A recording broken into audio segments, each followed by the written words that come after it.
Pregnancy के पहले 4 हफ्ते ये एक बहुत ही अद्भुत सफर की शुरुआत होती है। तो चलिए इस खास समय में एक हेल्दी और खुशहाल स्टार्ट कैसे किया जाए, इसके लिए कुछ जरूरी बातें समझते हैं। देखिए, ये खबर अपने साथ बहुत सारा एक्साइटमेंट और ढेरों सवाल लेकर आती है ना? पर चिंता की कोई बात नहीं है।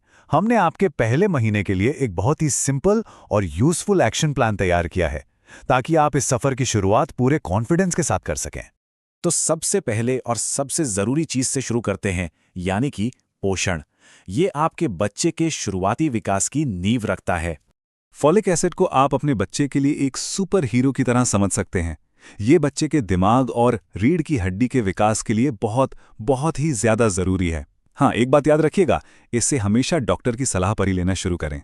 तो आपकी डेली न्यूट्रिशन चेकलिस्ट कैसी दिखनी चाहिए? ताज़े फल, सब्जियां, दालें और साबुत अनाज, इन पर खूब ध्यान दें। और हाँ, कुछ चीज़ें हैं जिनसे बिल्कुल बचना है, जैसे कि कच्चा पपीता, अनानास और कच्चा या अधपका मांस और अंडे। इनसे ना इन्फेक्शन का खतरा हो सकता है। ओह हाँ, एक और बात, हेल्दी खाने के साथ साथ ये भी ध्यान रखें कि चाय और कॉफ़ी जैसी चीज़ों को थोड़ा कम करना बेहतर है।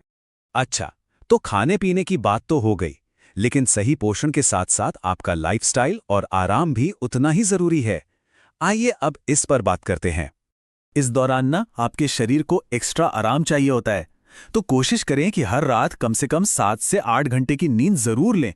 ये सिर्फ आपके लिए ही नहीं, बल्कि आपके बच्चे के हेल्दी डेवलपमेंट के लिए भी बहुत जरूरी है। स्ट्रेस को मैनेज करना भी बहुत बहुत जरूरी है। इसके लिए आप कुछ आसान चीजें कर सकते हैं, जैसे कि हल्का म्यूजिक सुनना, थोड़ा ध्यान लगाना और सबसे बढ़कर खुश और शांत रहने को अपनी पहली प्रायोरिटी बनाना। अब एक और बहुत ही जरूरी बात, बच्चे की सेहत के लिए स्मोकिंग और अल्कोहल से पूरी तरह दूर रहना होगा। ये बच्चे के लिए बेहद नुकसानदेह हो सकते हैं।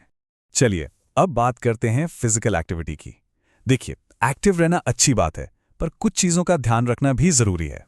तो सवाल ये है कि क्या करें और क्या ना करें। सुबह या शाम की हल्की वॉक बहुत अच्छी रहती है, लेकिन भारी वर्कआउट, तेज दौड़ना या कोई भी भारी सामान उठाने से बचें, ताकि शरीर पर कोई एक्स्ट्रा प्रेशर ना पड़े। एक और जरूरी सलाह है ट्रैवल को लेकर। इन शुरुआती हफ्तों में कोशिश करें कि लंबी या ऊबड़-खाबड़ सड़कों पर सफर ना करें। इस नाजुक समय में शरीर को आराम देना ही सबसे अच्छा है। ठीक है, अब तक हमने खान-पान, आराम और मूवमेंट की बात की, पर इन सबसे ऊपर जो चीज़ है वो है प्रोफेशनल मेडिकल केयर और अपने शरीर के संकेतों को समझना।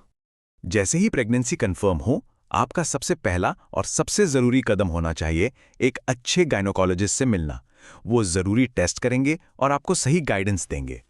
और ये एक गोल्डन रूल हमेशा याद रखिए, सिर दर्द या बुखार जैसी छोटी मोटी प्रॉब्लम के लिए भी अपने डॉक्टर से पूछे बिना कोई भी दवा बिल्कुल नहीं लेनी है। सेफ्टी सबसे पहले आती है। ये जानना भी बहुत जरूरी है कि आपको किन संकेतों पर ध्यान देना है। अगर आपको पेट में तेज दर्द हो, किसी भी तरह की ब्लीडिंग या स्पॉटिंग दिखे या बहुत ज्यादा कमजोरी महसूस हो, तो बिना देर किए तुरंत अपने डॉक्टर से बात करें। और आखिर में सबसे जरूरी बात, देखिए, ये जो भी हमने बताया ये एक जनरल गाइड है, लेकिन हर किसी का शरीर अलग होता है। इसलिए सबसे अच्छी सलाह आपको हमेशा आपके डॉक्टर से ही मिलेगी। इस खूबसूरत सफर में अपने डॉक्टर को अपना सबसे अच्छा साथी बनाएं।